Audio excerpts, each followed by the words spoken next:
What's it actually like living on the road and being on tour, performing in some of the world's greatest venues and maybe some of the worst? What are some of the highs and lows that you might share with your fellow artists? And how can we actually help prepare a singer for going on tour? This week, we are welcoming Korel Tunador to the podcast. Korel has toured over 40 countries, performing with artists like Katy and the Goo Goo Dolls. Korel is also a singing teacher, and he is here to give his insights to touring life and to answer some questions about what our singers might actually want to know to help prepare themselves for the road.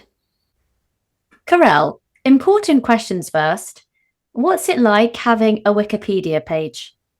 Oh, yeah, that's a good question. I don't know. I guess I haven't pondered on that. I don't know the statistics on having one versus not having one. I don't know.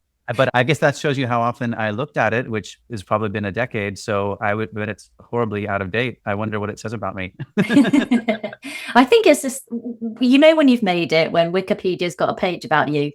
It's funny. I should go. You're telling me that I'm not doing my due diligence as an independent business operator, that I don't know what the heck is on the internet about myself, I guess. Does it say how many crimes have I committed? Yeah, only the four. Okay, that's all right. I'm okay with the four. You are an extremely versatile musician. You've toured the world as a singer and a multi-instrumentalist, playing the guitar, piano, keys, saxophone. What's your earliest memory of music and getting into music? And how did that then become a catalyst to pursuing a music career? Well, that's a good question. Thank you. I think of my early memories every so often. And in fact, the other day we were talking about having a conversation about, like, where were your halcyon days? Where were those moments of your youth that were unencumbered by the burdens to come? But that's not directly your earliest musical memories. My earliest musical memories, if I think about it, would probably be those childhood Eurythmics classes in a circle with the tambourines, so much before there was always music being played in the house, but my dad was only the classical station or the jazz station, but not in a way of, hey, check out this Cool Train solo, more in a way of just like, that's what was played on Sunday in the house, which is a nice thing in retrospect. My musical environment was sort of very sequestered. So it was only what was played on the public radio station by my dad on the stereo that you weren't allowed to touch. Only he was allowed to touch it. And then my older siblings, it was all of the 80s new wave bands. So I'd heard all the Tears for Fears albums a decade before I heard a Beatles album, if you know what I mean. The gaps in how most people come up were substantial. And there's reasons which I don't want to belabor you with later, while I'm actually okay with that, because when I discovered some of the classic songwriting of that, very formative to most people, I had already had a pretty thorough musical background. And so when I'd heard my first Beatles records all the way through, I was in my second year of music school studying jazz, and I was like, whoa, they are that good. Okay, I know it from, it wasn't just something that was beat into my head as a kid. Like, these are the bands you're going to like, which is what I'm doing to my kids. But so my earliest memories were actually being sent to little music school. It's not like they groomed me like a pro tennis player. It was just that was the enriching activity that they chose to have for us. Obviously, while none of my other siblings, nobody was forced to go into the arts at all. And I'm the only one who said, music, I'm going to play specifically. My other siblings are musical, and my sister's a writer, the whole thing. But it was provided as an enrichment obligation, much like you brush your teeth, you practice your piano, you go to soccer practice, you committed to football, sorry, we're not quitting halfway through the season. It was more like that. So obviously that provided a framework within which, whenever I decided that I liked it enough to keep doing it, I certainly had, whether or not drilling theory into you as a kid, you definitely have, it's just part of the tapestry of how you view the world. And that's a nice thing. Mm. So even though you weren't necessarily forced into it, it was an enrichment thing. What did music bring you enough of that you wanted to pursue it for a career and perform professionally? Well, that's another nice question. Thank you. At the time, I don't think I would have been able to answer that. I think what it gave a kid is why everyone wants to rock. It's that release that you don't have the vocabulary for at the time, which then you end up choosing to study real hard. So you develop that vocabulary, but it's a non-verbal way of emotional release. So I think that's why everybody starts a band, is because whenever you're all turned up and you're playing loud, and that could be even the thrill of playing in a symphony when you've got 30 people around you and there's this harmonic resonance going on that's palpably, you can feel the vibrations. I think that is what we get out of music, which is basically the way I said it first. It's the nonverbal release of emotion that we may or may not have the tools to articulate at the time. You've performed with the likes of Katy Perry, the Goo Goo Dolls, and Jada Pinkett Smith. What's been one of the most memorable collaborative moments that you recall on those professional jobs? Well, they're all very different. So they're going to be very different anecdotes. Like with Jada, we would rehearse every day, in the studio, and there was some collaborative writing, and that was more of almost a little education for me, because I'm not a heavy metal player. Like, I'm not interested in playing faster than Tom Petty or the Beatles could play. And someone like Tom Waits plays some sophisticated piano voicings. Cool, let's get that going. But even though I played in some situations that demand a level of proficiency and articulation, I'll rise to those occasions because I know how to address them, but it's not where my heart really is. When I was in college, I played in some, I guess you could call them jam bands, but they're pretty articulate sort of prog rock bands with a hippie veneer, where it's okay, the drum is playing in 15 and we're playing in 11, and every so many bars we line up on the downbeat, like that sort of stuff. It's super fun, but it's not where my communication of heart is. I'm just a songwriter, singer-songwriter, as I learned later.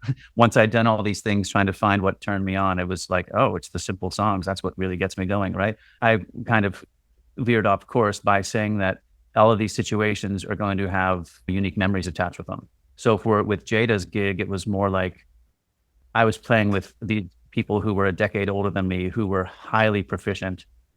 And I was like, oh, okay. And the drummer's like, listen here, see how my kick drum is on the beat, but my hi-hat's pushing, but my snare's laid back. I was like, oh, yeah, you're right. Okay, let's listen even deeper, So it was more the experience of really get into the minutia of the ensemble. Very cool. And then, of course, what am I doing playing on a heavy metal tour? It doesn't add up, but it's cool I got to do it. With Goo Goo Dolls, there was a lot of time on tour, places I'd never been to. It's more of the experiences. There's a venue in America called Red Rocks, which is that familiar in the UK as well? I don't know it, but many listeners might. Almost anybody who tours or has traveled, if you ask them, that question, where you like to play? And everyone's, oh my gosh, that's a tough question. Where was the last good gig? That's where I like to play. Where was it a good musical experience? But Red Rocks is one of the world's most iconic venues in Colorado. It's not the hugest. It's about 10,000 seats, but it's carved into the Red Rock Canyon. It's just, wow. It's a magical place. And U2 had their iconic live album, Under a Blood Red Sky, was filmed there. They had a video, generations of rock musicians grew up with that U2 movie. That's where adults play, right? So places like that, or getting to do, I've spent a couple of days at Abbey Road in the room doing video shoots and filming. It's more about those moments that you're like, we're here, aren't we? And it's interesting too, because on a business sense, when it comes to writing your bio or promoting your business or whatever you're doing, it's funny because those things that you might have done that are really, really cool, you can forget how cool they are because you're also trapped in a boring machine with 20 other people, and everyone you see 9 months out of the year has done the exact same cool stuff. So it's not that you didn't appreciate it, but that you forget statistically that it's a pretty privileged vantage. Yeah. It was not recorded at Abbey Road. Okay, that's true. And not everyone's whatever, it's pretty cool when you think about it. And this is amongst the 40 countries that you've been able to travel and perform in. And with the most amazing venues, I can only imagine that there were some horrors as well. So what's something that comes to mind when you think this is a really difficult venue to play in, or maybe a really difficult place to stay on tour? Geez. You're going to ask me to excavate all the things I blocked. And then I'll let you know how the therapy goes later. I mean, as far as anecdotally, sure, there's been times where, you're playing an outdoor show and here comes the rainstorm and everything is just pelted in gale winds before you can even cancel a show or break down and everyone's gear is still wet the next day. Things like that absolutely happened. Or you're off somewhere like 100 miles away from Barbados and, you would never send your worst enemy to this hotel. That there's many things like that.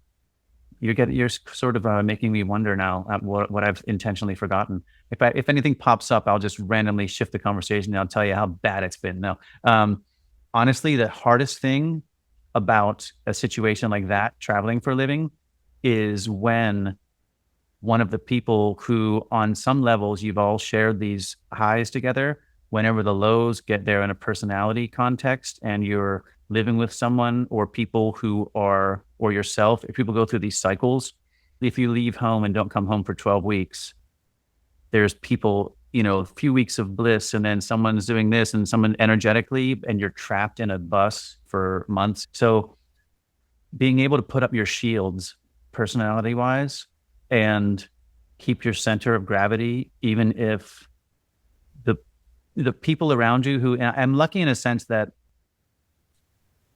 I've forged some very, very strong relationships and had many good learning experiences, but I can promise you they weren't all positive.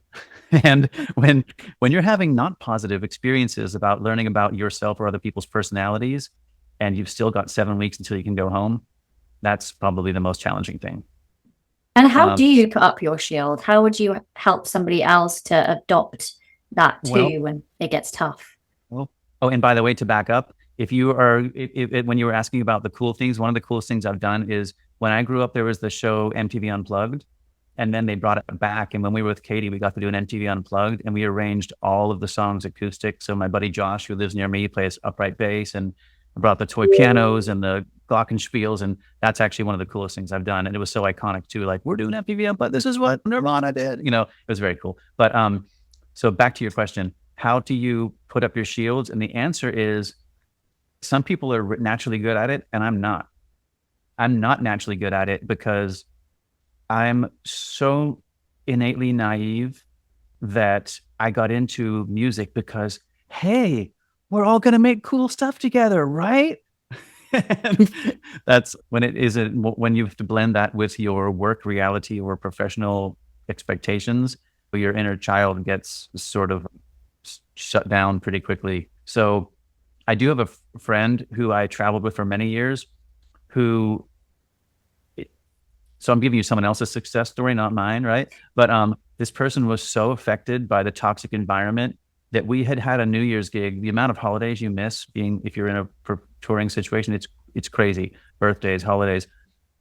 We had a New Year's show, and a friend of mine had a panic attack after the New Year's show. And I stayed with him in their hotel room till like 5 a.m. Like, do we need to call the doctor? Do we need to call the doctor? It turned out and over that next year, that person rearranged their okay, I don't care anymore. And not that you don't want to do a good job musically, but I can't afford to care about everyone else's mess. And sort of re-engineered, got into some mindfulness practices. So again, I'm telling you someone else's success because and that person later was able to be in the most toxic situations and just be like, so that's a win for them. I've gotten better at it, but not in the way that maybe I should, because still part of me, this is not necessarily the best thing, but when you have to hold to your own center and not care about what's going on around you, sure, that's a survival tactic, and you shouldn't have other people's negativity latching onto you. His mantra was water off a duck's back. It's water off a duck's back, right? That's totally healthy and good. But part of me still feels, if that's what's going on here,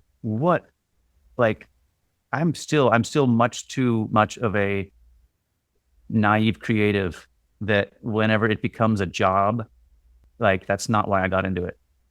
So I have challenge balancing, when things are going well, yes, and I'm just an open book and a raw nerve.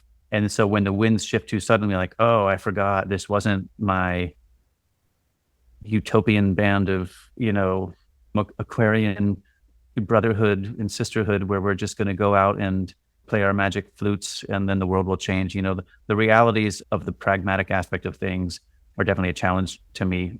Yeah, because I just want to make art. What's your top tip for maintaining optimal vocal health on tour? Because I can imagine there's a lot of plane travel, which is quite dry, and maybe there's the peer pressure to maybe drink alcohol. What would you say to clients about to go off on tour for that?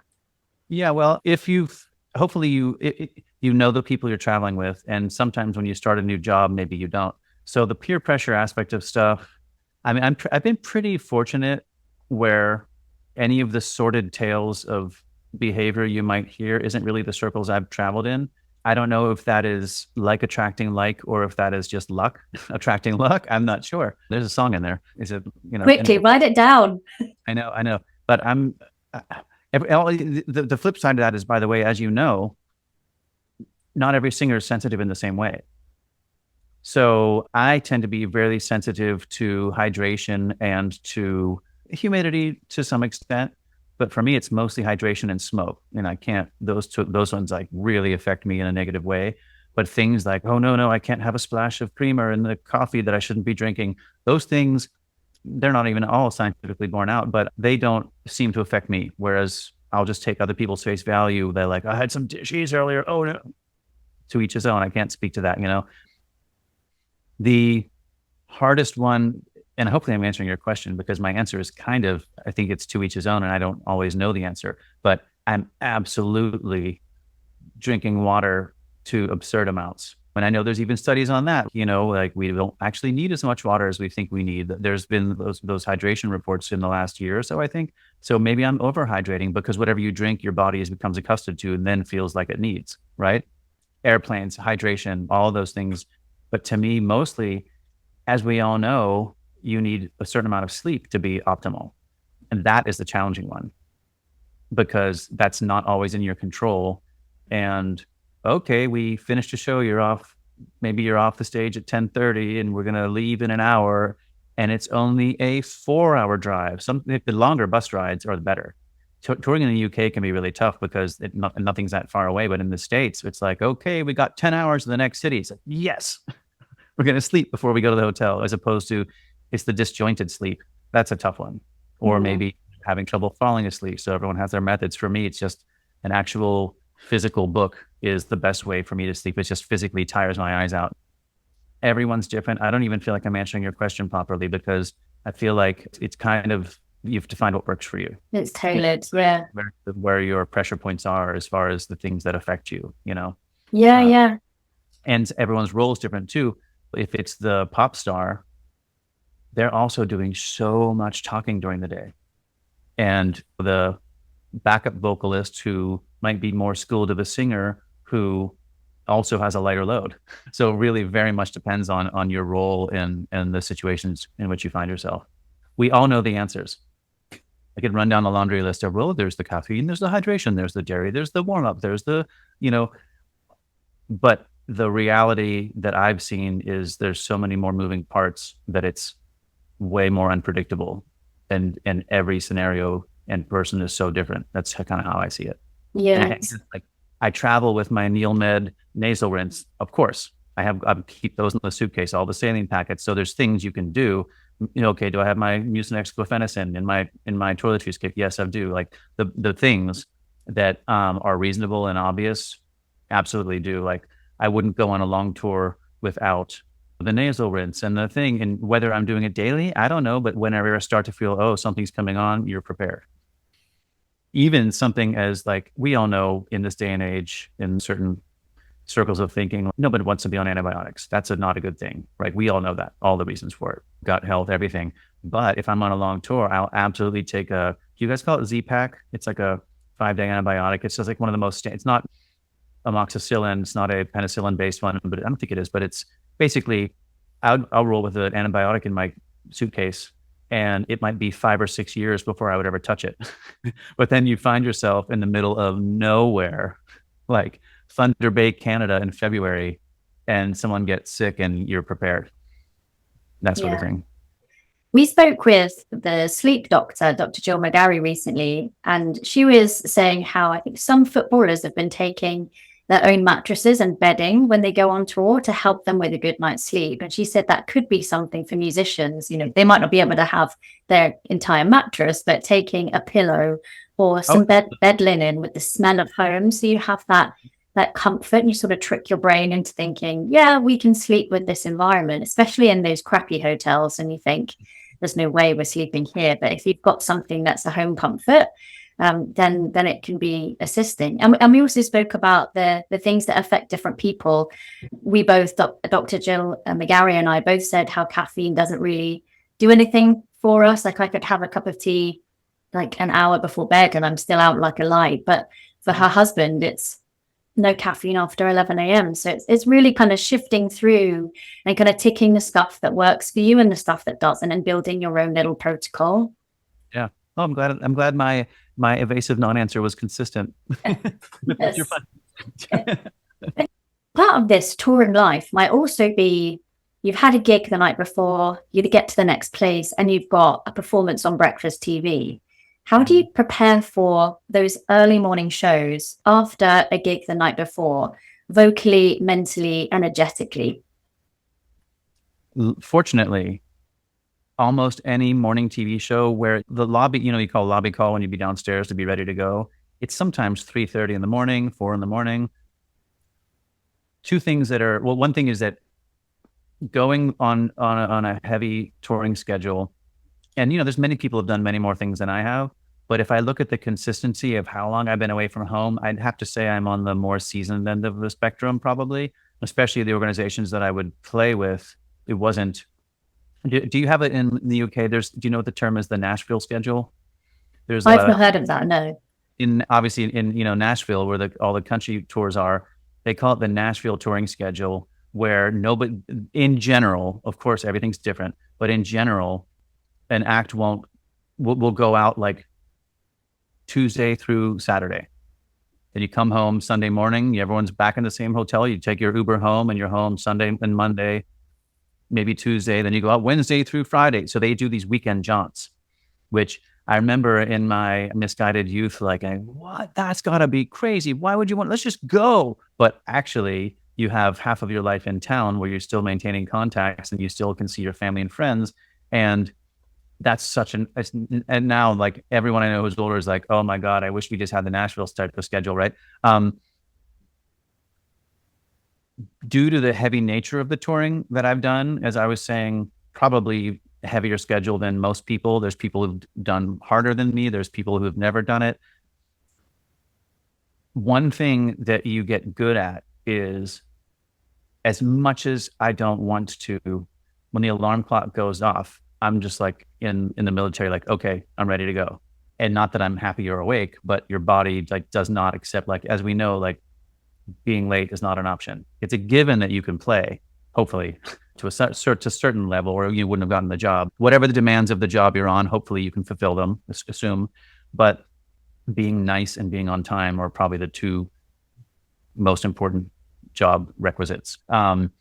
So whenever your alarm goes off at 3:30 and you just had a gig and you're in New York City and you like, gosh, I saw my friends, everyone after the gig that I don't see because I live across the country, you're like, oh my gosh, lobby calls in 3 hours. Oh no. But you still snap up and you get out of it.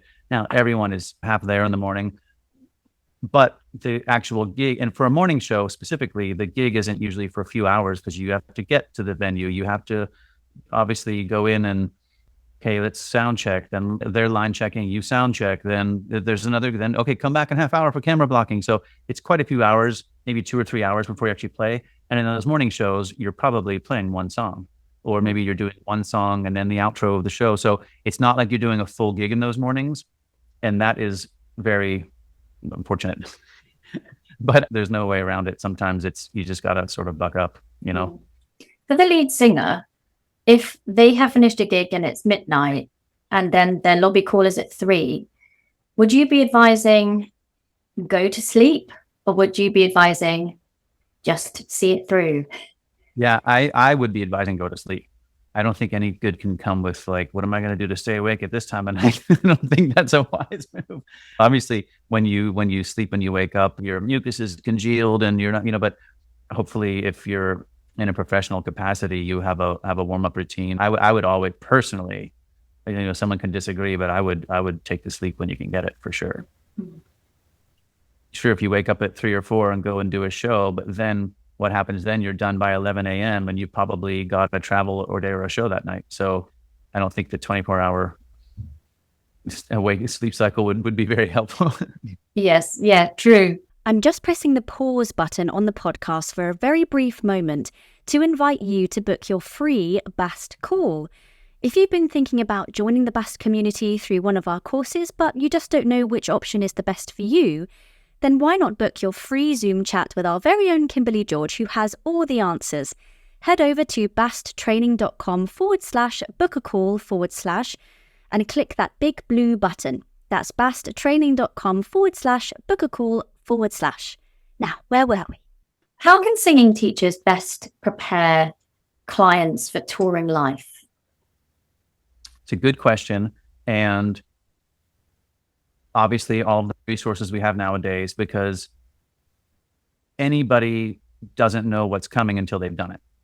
And every tour is different. The dynamic on every tour is different, right? So I think maybe with your clients, if that's something they're looking to do, whether it's a startup band or if someone's being a hired musician or if they're doing a show, the amount of variables can be so great that no one can be prepared. You have to go with it as you go with it. But the things a singing teacher can do are obviously impart that information as well as the basics that we all know. Like, do you have a current warm-up routine or will you, not can you, but will you carve out the time at the appropriate time to do it? I would with clients, and I've got several clients on tour, although they're not newbies, so they know all these same things. Maybe they don't know it from a vocal health perspective, so that's where we talk. But I would say building warm-ups into the schedule. Like, so I know someone who for a 9 o'clock show will warm up at 5 p.m. on a very simple warm-up. They're like, cool, I'm warmed up. And I'm thinking, oh, it's 4 hours till the gig. Like, please, can we talk? Right. But I would be in groups where, okay, the show time is at 9 o'clock. So look, every day, 45 minutes before, 8:15, that's when we warm up for 20 minutes. Then everyone has 15 minutes to go get your ears on, do the thing, but you're still kind of in the zone. So I would say building the things that a teacher can help impart are, let's make a list. Let's make a list on our phones right now. What are the variables? Okay, hydration, warming up, sleep. Let's make a list of where we can see the potential pitfalls down the road, which is, it's not a rocket science list. It's all of the basics that we're discussing that pretty much anybody would know to ask, but how to navigate them when they come up is the challenge, because everything is asymmetric. Nothing's going to come up with you at the same time you read on someone else's anecdote. It's going to be a different situation. Is your band I don't know, are you touring with a symphony and you're singing 3 songs for the Christmas show? In which case your life is going to look very different than the alternative rock band who's playing at the academies. Are you in a band where you're loading your own equipment in a van and a trailer, or are you in a band where you have technicians and you walk in, everything set up? Like, your workload is very different on those days. So therefore your hurdles as far as, okay, warming up, hydration, I'm not yelling, there's, like I was saying, it's not an easily predictable situation because everyone's journey is very different. So I would just focus on, this is a very long-winded answer. I'm sorry. Again, I feel like I'm giving you all these evasive non-answers, but the truth is, as we know in life, in fact, another anecdote, sorry for being circuitous here, but like, people who want to make it in music, right? Read all of these autobiographies of famous singers and stars. They all have different stories. Nobody gets to the pinnacle of the mountain on the same road. It's like the road is burnt behind you. You know what I mean? So it's more about keeping your balance as you surf towards your destination than it is following someone else's road. So if someone's going on tour as a vocalist, as a coach, I would just want to make a list of all of the things that we can control. And what is your plan for when that gets knocked off balance? A vocalist, I would say if someone is not gone on tour yet, and if they want to, in this day of social media and videos, a lot of people, I have a feeling, aren't singing live as much as they used to because, hey, I don't need to go book a gig. I'm making my video here. I'll send it out and all these people liked it. Okay, I hope that works for you. What happens when you get an opener for some big act because they found you and you've never done a live show? I have a whole presentation on gig preparedness that I've done for the Water Bear people, and I do it on my own for people. I have like an hour-long presentation on what could go wrong on a gig and how to avoid it before it happens, right? And that's something maybe we should talk about because it's really pertinent. What does a singer do who has no experience when the monitors go out? Who do they, all of these sort of things. That's the sort of thing I try to talk to people about as a coach. Like, what can you control, and how do you put it in a system where it will happen and not be knocked off by the variables of the day? We spoke with a singer and BACP accredited psychotherapist and counselor to musicians, Rachel Jepson, recently, just a couple of weeks ago. And this topic was on the dark side of fame and how we can look after our artists working in the music industry. As a musician yourself and someone who's been around some really revered performers, what are the biggest challenges that you've seen them face? And what questions do you think that we need to continue to ask to ensure that musicians are safeguarded moving forwards?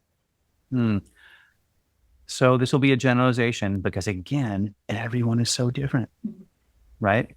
The guy that I currently play with, Rob Thomas, is one of the singly most well-adjusted people I know in my life. Aside from his band Matchbox 20, they don't travel in the UK as much. But how many Grammys does the guy have? And they'll go play the Hollywood Bowl and sell it out, 20,000 people. Like they're very, and his solo career is almost as big. So it's with all of that and his story. It's not like I'm telling secrets. Like his upbringing was there was a lot of motion in his upbringing, right? He wasn't the white picket fence row house upbringing. He had a lot going on, and he's managed to be so well adjusted and a kind, gracious person, right? It's not the norm. It's not always everyone's situation, right?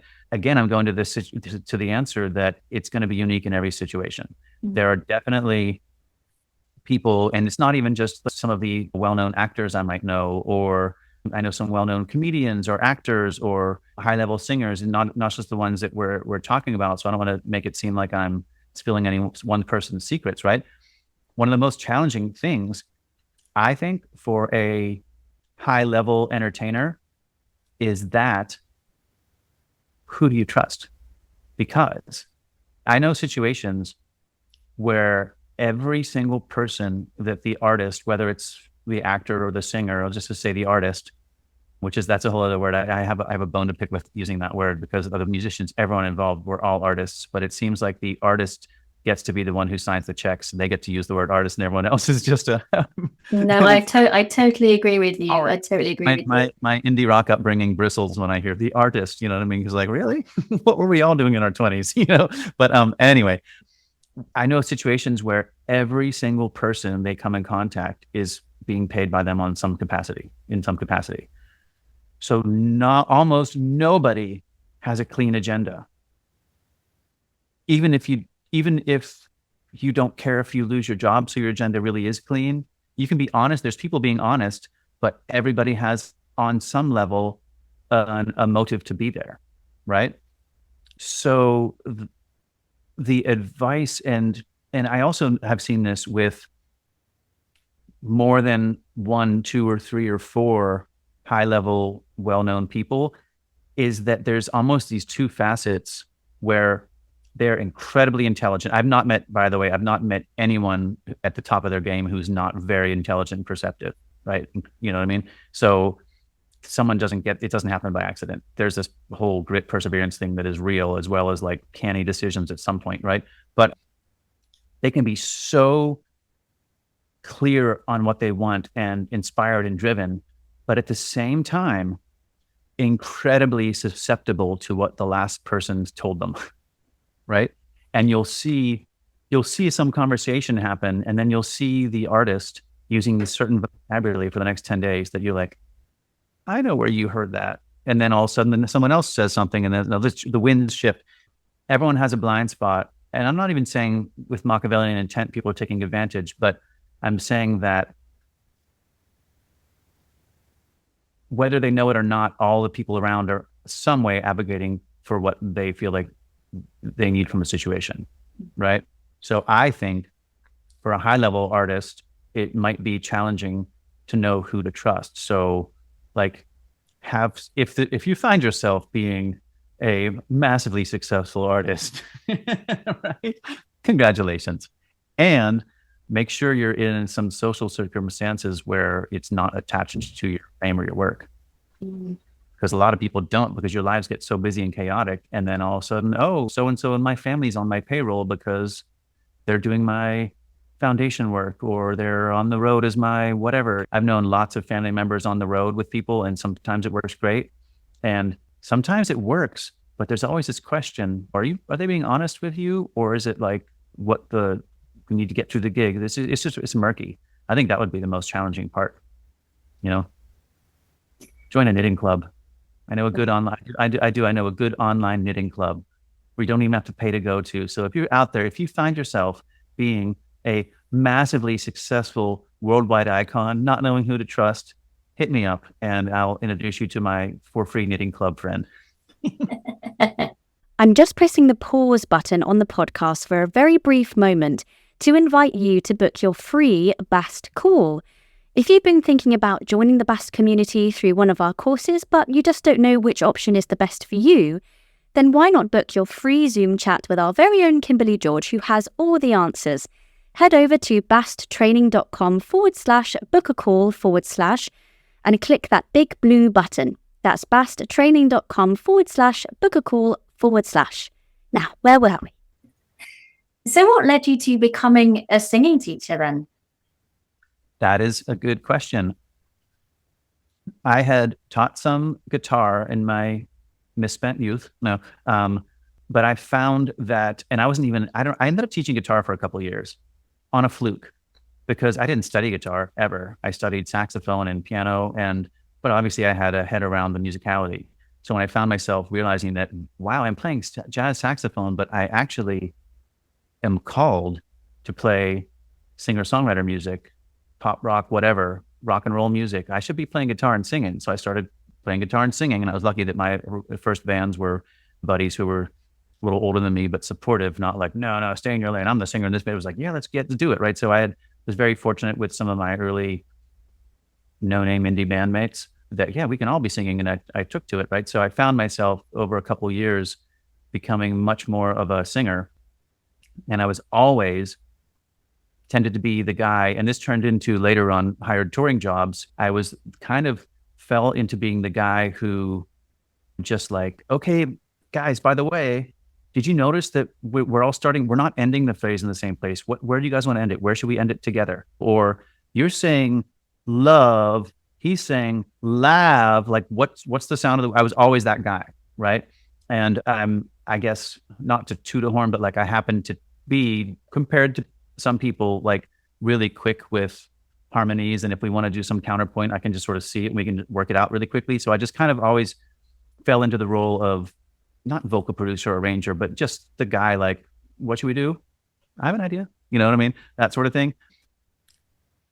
And when I got into teaching guitar, it was an afterthought. Someone literally, the guitar store said, hey, I'm quitting the job. You want to take over? I was like, sure. I don't know how to teach guitar, right?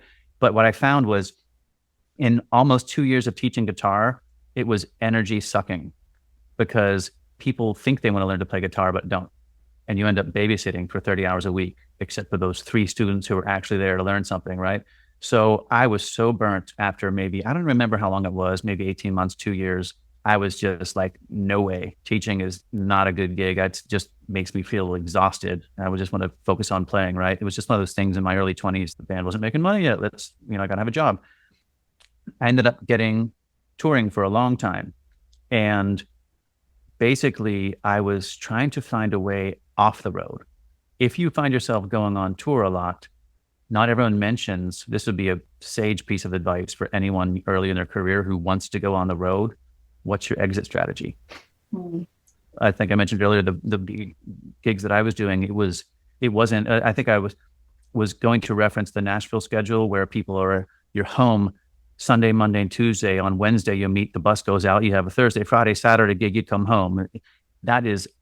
I scorned that early in my career when I just wanted to see the whole world. But now in my, ripe old 80s, I'm just like, that is the ideal. You have a home life, you have a work life, you can still be in home writing with people. If you find yourself in the tour like I was doing, where you're going out for 12, 13 weeks, you're coming home for a week, you're going out for another 6 weeks, all of your momentum in the town you live is gone because people assume you're not there, even when you are, right? It's really challenging. And then when you want to be off the road, you're starting from square one.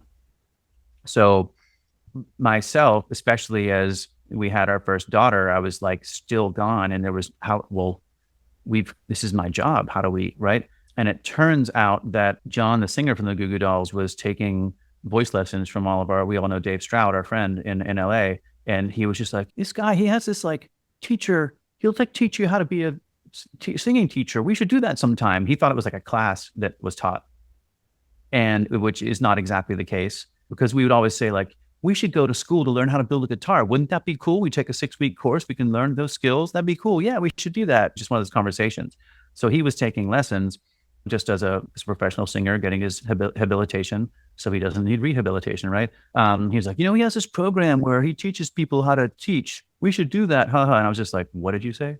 It was honestly a light bulb moment. And so he introduced me, and Dave was gracious enough to mentor me for a couple of years. And so I'm someone who has a music theory education, blah, blah, blah, blah, blah. All of the resume boxes kind of could be checked, whether I live up to them or not. I can at least check the box, right? So I've done those things, but I promise you, and you won't be surprised to hear this, but in 20 some years of playing professionally, I absolutely never would have heard the words voice and science in the same conversation. And I know some of the high level voice coaches out in LA, and wonderful people, some of them wonderful people, but very personality driven. And I don't even have to, you won't know what I'm talking about. I'm just saying that thing where someone's like helping people, and even other voice coaches I know in other cities, like they're genuinely helping people, but it's maybe from how it's by folk. And when I say folk wisdom, I don't mean in the sense of a style, but in the sense of taught by how you were taught. And this is what worked for me. Let me help you. And they're helping people.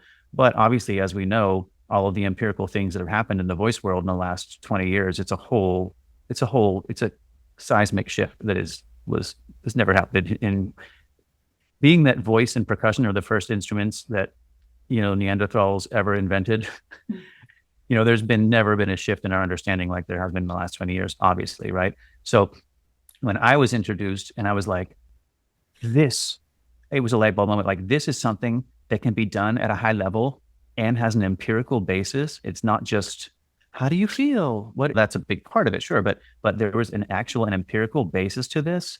It was honestly just like a eureka moment. And so Dave was gracious enough to mentor me, and I was basically thrown into the world, and I took a bass class. I chose, I don't know how you're doing it right now, but I chose to do, because certain things, like I didn't need to learn my key signatures and my scales and this and that, but I needed to learn more about the anatomy. So I did the one-on-one. If you're still doing that, I chose to do it instead of a group at the time, because I just knew I wanted to not spend 3 weeks on stuff I knew, but I needed to spend 5 weeks on the stuff I didn't know, so I took a bass class. I mentored with Dave, started teaching. And then that's whenever I had it.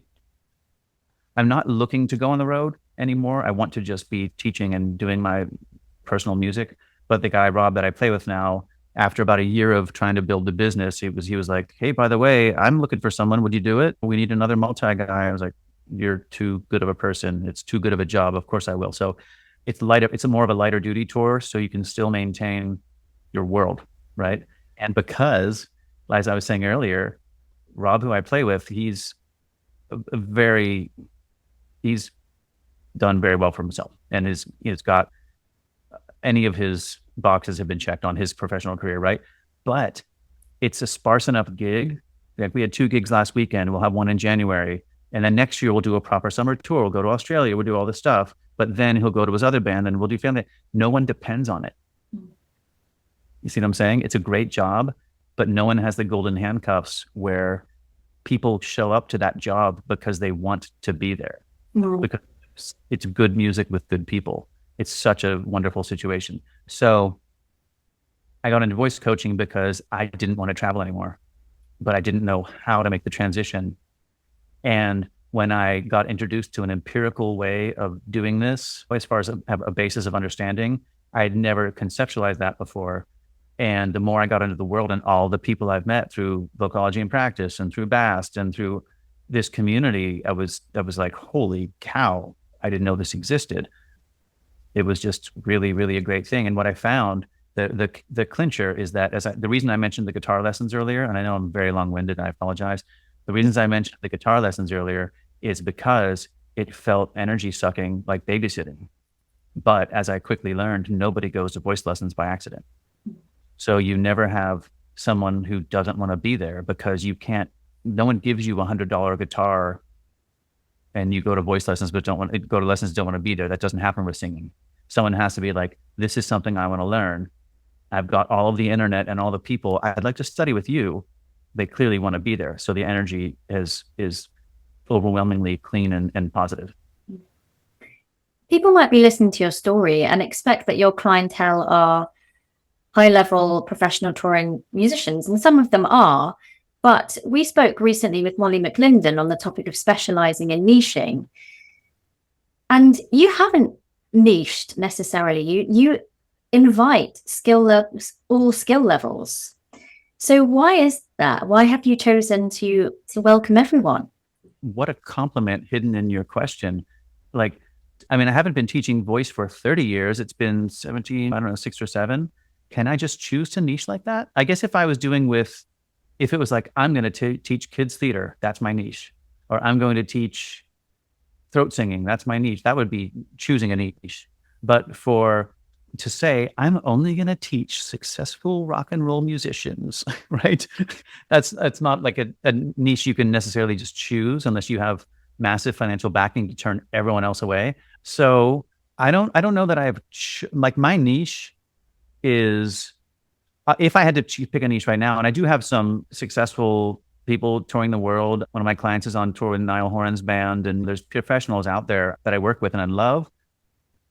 But I was just on a lesson before this call with how old is he? I don't even know how old he is. He's like 20, maybe, college kid who's studying music in college. So he wants to be there for voice, and I'm helping him with his theory, what are they not teaching you in your classes? So my niche is who wants to be there, right? And if I had to pick a musical niche, I'm definitely more of a singer-songwriter. So I find that when people are working on it, quite a few of my clients, it's okay, we're working on our original songs. Okay, let's work on marrying the piano part to your voice, or let's work on the guitar. Have you noticed that maybe you could do this voicing here, or maybe we should not take the melody up on the chorus until the third chorus? And so there's a lot of singer-songwriter. That would be a niche that I feel like is sort of where I am anyway as a person. And so those people might tend to gravitate towards me. I've got quite a few adults older than me who are, one of my favorite clients is a really high level psychologist, and he plays purely for fun. He does some local gigs where he lives, all on Zoom, of course. He does local gigs where he lives, and he has jams at his house almost every week. It's like purely his outlet and his passion. And I wouldn't think of saying, you're not my typical client, because his energy, like my niche is, are we excited about what we're doing? And I that might be like a bad business answer for finding your avatar. I'm totally aware, but that's no, but it's so much. It so relates to what you've said all throughout this. Is like actually your heart's in how you described it as being the naive musician. It's just in the excitement of making the material, and how you totally agree with everyone being able to call themselves as an artist. So it just is really consistent with how you show up. Oh, thanks. That's nice. Thanks for saving me. terrible day after this. I was going to ask actually on following on from that, as a multi-instrumentalist, being someone who plays guitar, piano, and the saxophone, we spoke with Jenny Morton, an osteopath and a musician. You love Jenny? Oh, She lives not too far from me. she's the best. I love her. She's the best. And she's come on the podcast a couple of times. And one particular episode was on finding anatomical efficiency as a musician. And I just wondered, in your experience, do you notice that one of the instruments that you play has more a vocal effect for you or a vocal impact on you? So I don't know about vocally. If it was to be vocally, I would think that for me, the easiest one would be the piano. Mm-hmm. Saxophone doesn't count. Well, because unless you're doing a gig where I've done, actually, it's not entirely true. Before I really learned how to play guitar, and I wasn't really playing keyboards professionally. I was just something that was just brought in because I could to my jobs. Like, oh, I can do both. Sure, I'll be that guy, But back when my only real instrument, when I was like 17, 18, 19 years old, it was saxophone. I did hundreds and hundreds of gigs where I was singing and playing saxophone. So of course it's hanging on your neck all night, right? So I should actually rephrase and say that I do have that experience of that instrument. Piano, I think, would be the most easiest and neutral. Guitar and saxophone and other things, and Jenny can clarify that, but like, it's really just how they hang on your body and your neck angles. It's not ideal, but also I find myself not being a purist about such things because, okay, if you're, I don't like it. Like my neck, absolutely neck pain, whatever. I've had lots of wrist pain over the years. This is not directly singing, but it's just the ergonomics of what we do, right? Best thing for wrist pain is getting a road crew. When you're no longer carrying all these, it almost went away as soon as I had professional jobs. My wrist pain almost evaporated. As it pertains to singing, again, maybe I'm not having the best answer, but should we always be standing when we sing? Yes, of course, and this and that. Although at one of our seminars, I had asked a breathing specialist, and like, well, I mean, what I had thought all along anyway was that, well, your legs aren't part of that system. So it's not about sitting. It's about, are you slouching when you sit? Sure, if I'm playing on a gig, I'm going to be standing. But when I'm tracking vocals at home, I'm doing it right at this desk. I'm actually so many people make their records from a sitting stance now that we're in the era of people producing their own records. Oh. Right? I think there's many ways to skin a cat. So I think it's about, do you know to even ask the question? Yeah. You know to ask the question, then you know to look at, well, where am I right now? Oh, I'm slouching. Yeah. And I think posture and alignment and breathing, everything kind of gets confusing in a lot of ways. But what we're searching for really is that we have anatomical efficiency, i.e., is everything flexible enough so that if for whatever reason you are in a position playing a particular instrument on stage in a particular posture, that you can still make those sounds because other bodily parts are available to you. Not so much that you have to have ear over shoulder, over hip, over knee, over ankle. It's just a case of, can we find the most flexible, buoyant, but ready position regardless of whatever you might be doing, so that you can be efficient in all ways. And I think that's been quite instrumental to me to kind of reframe why we're training posture, why we're training certain things in the breath system. I mean, it comes again to like almost everything I've said today, which is, what is the exact circumstance? And those are the variables, but they're not going to be the same. Like, what if I was such a pure singer and I'm a backup singer, and then I will only do what I've been taught, and then someone hires you and says, okay, we're doing an unplugged situation. Everyone bring a stool to the front. I don't sing sitting down. Like, it's just not real. You know? Exactly. Yeah. So if you think about the future and how you continue on as a singing teacher, how would you sum up your goal as that singing teacher for people? My goal for my own personal business, or my goal as that singing teacher for people? Like, my goal for people would be just to be so much better at what I'm doing. Even if there's a winning circumstance where I didn't know an answer, but I knew what to try and it paid off. Well, I wish I would have just known the answer. I just want to know more. I just need to be better is the truth.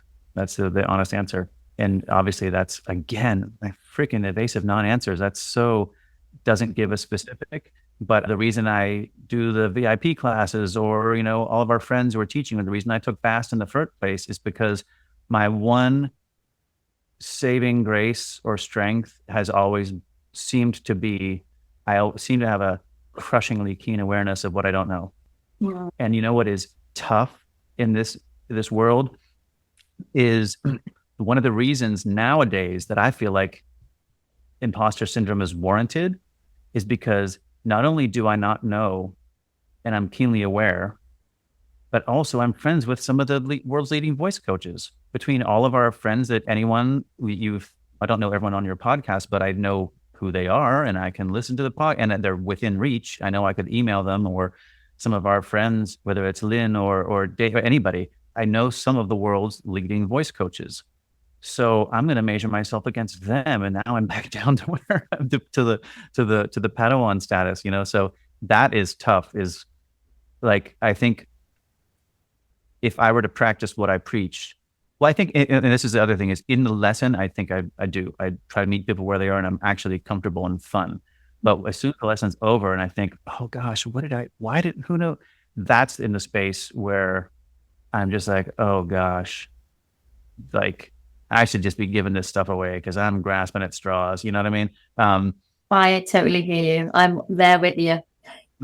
Yeah. So in those instances, a wise person would say, are you enjoying the journey? And do you know what direction you're headed? Even if you don't know what lies around the corner, okay, just make sure your compass is pointed north, and just try and help people along the way. So that's like a balance that I should have if I wasn't a total psycho about it. Well, Korel, it's been such a pleasure chatting with you. Where can people find out more about you and get in touch? Oh, I guess if they have the access to the internet. Well, the nice thing about me is there's only one of me in the world. So if you can spell my name, which might be a tall order, then it's just my name.koreltunador.com, you know, email through there, or any of the social media stuff. I'm probably one of the single most easiest people to find if it mattered. It's the truth. And if not, just check out his Wikipedia page. It's got all you need to know. I got to check that out. See what I'm up to. Korel Tunador, thank you so much for your company. Thank you so much. I appreciate it very much.